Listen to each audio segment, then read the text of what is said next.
Okay.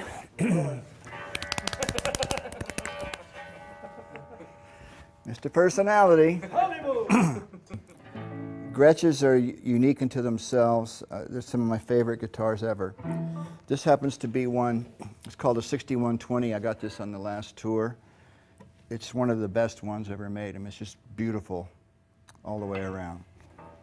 Burnt orange. This is a Chet Atkins model. Chet Atkins was a great inspiration to me. He's one of the best players ever. His records are just stunning. The one reason I started trying to learn how to play, I mean, I can't play like Chet Atkins. I can sort of get close, but not really. But I wanted to learn what he was doing because when I was first learning guitar, my relatives would come over and they'd go, I'm learning the guitar. And they go, okay, show me something. I'd go, look, A, D, C. And they go, oh, look, I can play a lead. And they go, okay, that's, you know, I figured, like, if I'm going to impress them, I need to be able to play, like, bass, rhythm, and melody all at the same time. And that's what Chet Atkins does with his finger-picking style. So I started trying to learn how to do that.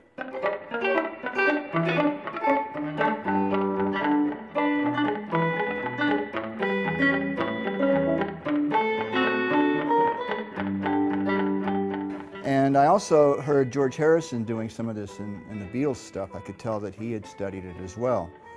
And it is a great study, but I mean, Chet Atkins is miles beyond his accuracy and his technique.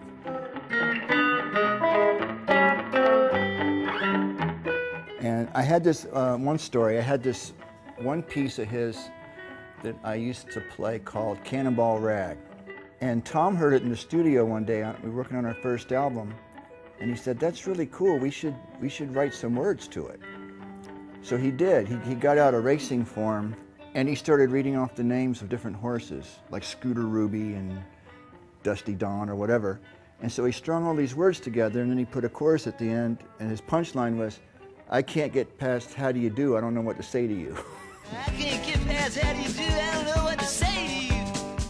And not only did he write these really clever lyrics and we got the guitar parts right, but on that track is John Sebastian, who happened to be in the studio that day. And he can finger pick like crazy. He's really good. So he came in and we said, will you play on this with us? And he did.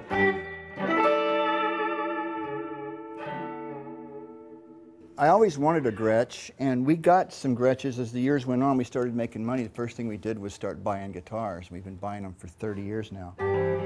And I've got several Gretches here. If you can see this one over here, this black one, almost identical to the ones George Harrison played on the Ed Sullivan Show. And Norm's Rare Guitars, Norm called me up one day and said, I've got this guitar that you should have. And I said, well, I don't really want to spend any money this month. He said, that's okay, just bring me some clothes. So I got some stage boots and jackets and things and piled them in the car, and he traded me for the guitar. But this one I wanted to tell you about.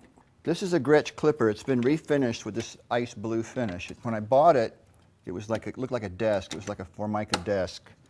I was on tour one year, and I went for a walk, and there was a video store. They didn't say anything about instruments, and I went into the video store. And in the video store in the back, they had two guitars. They had this one and Gibson SG Junior, which I'll tell you a story about later. It became a very important guitar as well. So I got two guitars on that day.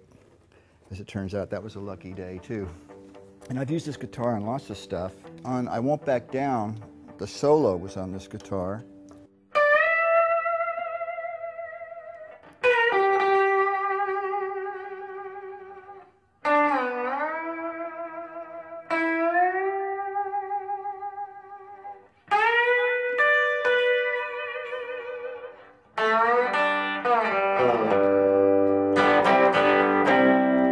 So on.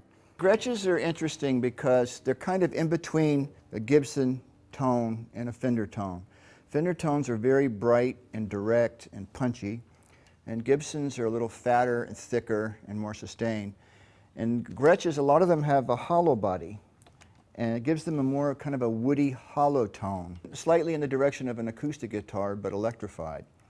And I think that's why those Beatles songs sound so good, is because of the tones of the Gretsch. And funny story, when I did meet George one day, I was telling him how much I loved the Gretsch tones on the Beatles records.